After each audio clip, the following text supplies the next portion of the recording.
A flight simulator for $2.99? Oh wait, it's Codemasters.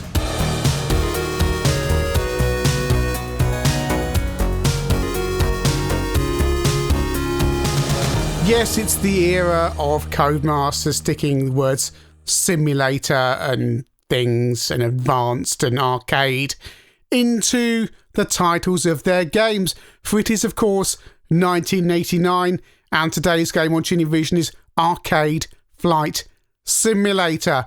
It's more arcade than simulator, to be honest. And we'll start off on the spec here. Of course, a $2.99 game from Codemasters. And although it's 1989, there's no 128K music, it's 48K only. There's a one-player and two-player option. We'll start off with one player because two-player mode is quite different from the main game. You'll be fighting in World War 1, 2 and 3. So you take off from the airstrip and you shoot bullets at the other planes. You have to destroy 10 of them on the first level, then pick up the bomb and destroy the enemy base. There's limited fuel. You fly over fuel depots like I'm about to here, nice and low down. There we go, refueled there. And if you need more bullets, because your ammo is limited, you go back to the airstrip and land on it. The map scrolls up and down over to the Amstrad CPC. David Whittaker tune on the Amstrad. In two-player mode, basically you're on a single screen and you fight against each other, whereas in one-player mode, the screen scrolls around and you can battle against the computer. So we take off on the Amstrad, and it's a relief to have your plane a different colour from the other planes, which is the annoyance on the spectrum. You can change your height, so I'm at maximum height at the moment. There's a meter on the left-hand side of the screen that tells you how high you are. And just so you can see how this looks on a green screen, here we go. It's fairly clear. Refuel there. But although it's only green screen, you can still make a better job of discerning yourself from the enemy than you can on the Spectrum. Over to the C64. And again, luckily you are a different colour to the enemy. But oh no, it doesn't scroll up and down, it scrolls left to right. Which is rather disconcerting. On the Spectrum and Amstrad, if you go off the edge of the screen, you come off the other side, left to right. And on the C64, if you go up and down, then you will emerge at the bottom, or top. Go off the edge and you just go into an infinite void. So don't do that. Mainly because there's no fuel out there. Fuel depletes really quickly, so it's a constant battle of making sure you basically dive down to the fuel depots and get the fuel. Oh, and don't get it wrong like I did there. Back on the Spectrum. And there's 3 enemies to kill. Crash gave the game 64%, Sinclair uses 65%, but your Sinclair gave it 76%. And on the 64, CMVG gave that version 49%, but Commodore user gave it 63%. You do need to ration your ammo because, of course, you need to go back to base, and the bomb has appeared on the runway.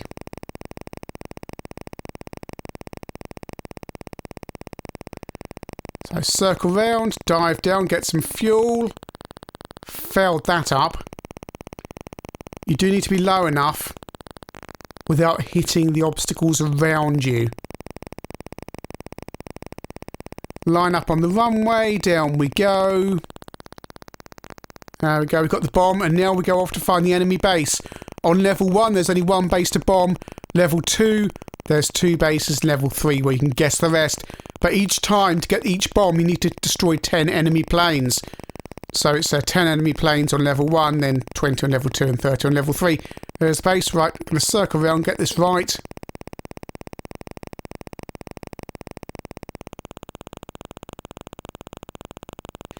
And we dropped the bomb. Oh, I've missed. And the planes emerge again, and oh no, I need to kill 10 more planes because I can't get another bomb. Oh dear, I've failed that up. Don't pay too much attention to where your shadow is because it doesn't necessarily mean where the bomb's going to go. Trying again. So circling round. You see, drop the bomb over there, but your shadow's over there. An historic battle victoriously won. Yes, ignore the shadows. They are no use for bombing. Thanks, Codemasters. And level 2 is World War II, and we're out in the Pacific. Again, 10 enemies to kill before I get the first bomb, and then 10 more to kill to get the second bomb. There's base 1. And in World War II, your plane flies faster, and so do the enemies. Although you can scroll off the screen left and right, your bullets don't, which is quite annoying when you're chasing a plane. Because you're firing and then the bullets don't go with you, which is quite annoying. It is, however, solid budget fun. Got some more ammo and off we go again. Back on level 1 on the Amstrad, we're going to bomb the base. Which is in a different position to the Spectrum version. And there we go, historic battle victoriously won. And off we go to World War II. And it's just nice having this splash of colour on the CPC because it just makes the planes stand out better from the background. The enemy planes can raise and lower themselves as well in height. Although, generally speaking, you can be more aggressive about how you do it. They'll be slower chasing you, especially on level 1.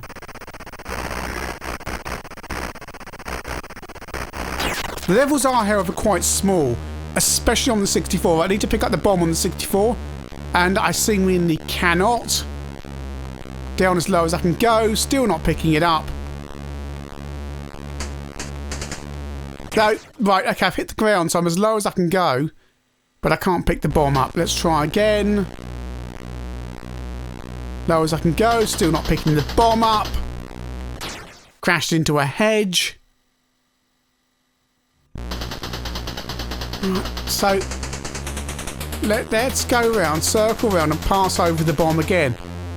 This has taken more attempts than you've seen here to pick this bomb up.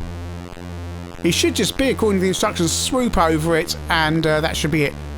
Why it's not on the runway? Oh, there we got it. So you have to be on the left-hand side of the bomb to pick it up. Right, okay. Not the centre, no. The left-hand side. That's logical. Right. So off we fly. No enemy planes around once you've destroyed them all. Right, there's the base. Fly over the base. The shadow appears to be more accurate, or more directly below you on the C64. Right, and up the bomb. That was dead on. That was dead on. Ugh. Well, I'm trying again, and there we go. Bombed it in the same place and I won. How does that work? And off we go to World War II. And ignore the bomb on the runway. I've had to use a cheat because basically I went over that bomb so many times trying to pick it up. I just had to find a quick way rather than destroy 10 enemies each time. And look how small the level is on the 64. That's it. We've seen the entire level, so now we have to go back.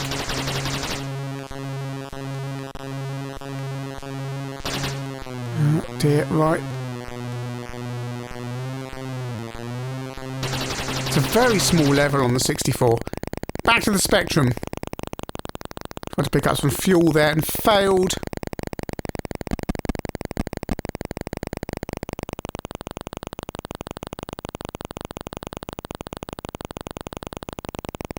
It's a fairly simplistic game. I did have this on my Amstrad via... Oh, I've died there. Quattro... Was it Quattro Arcade? I think it was Quattro Arcade.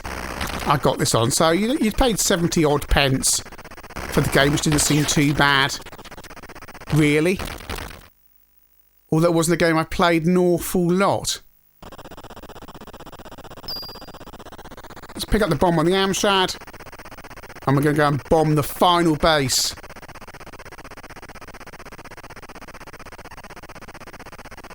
Fly up to here. There's bomb base 1 destroyed.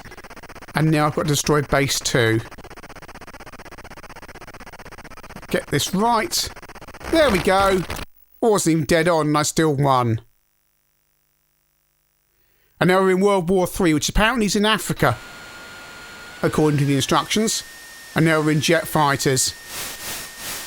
And it all gets very fast, and you're actually conscious when the jet fighter levels how small the Spectrum and Amstrad versions are. But not as small as the C64 version. Right, let's go bomb the final base on the 64.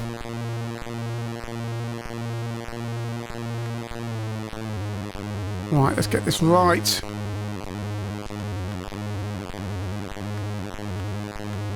All cheat modes are now engaged on the 64 version, by the way. There we go, we've bombed that. And we have won again, so we're off to World War III. And again, ignore the bomb on the runway, that wouldn't usually be there. And look how fast it goes now on the 64. This push scrolling is rather odd. It stops scrolling, then it scrolls again, stops scrolling, scrolls again. And there we go, we're already off the edge of the map. Which is nuts. New for 2021, ChinnyVision pens are available now. We also have ChinnyVision coasters, which are sold in pairs for putting your hot and cold drinks on and all sorts of things. Cork backed and laminated, not these cardboard things you get in pubs. Details of those on ChinnyVision.com. Amstrad version still got 7 enemies to destroy. 5 now. And I've destroyed 1 base there.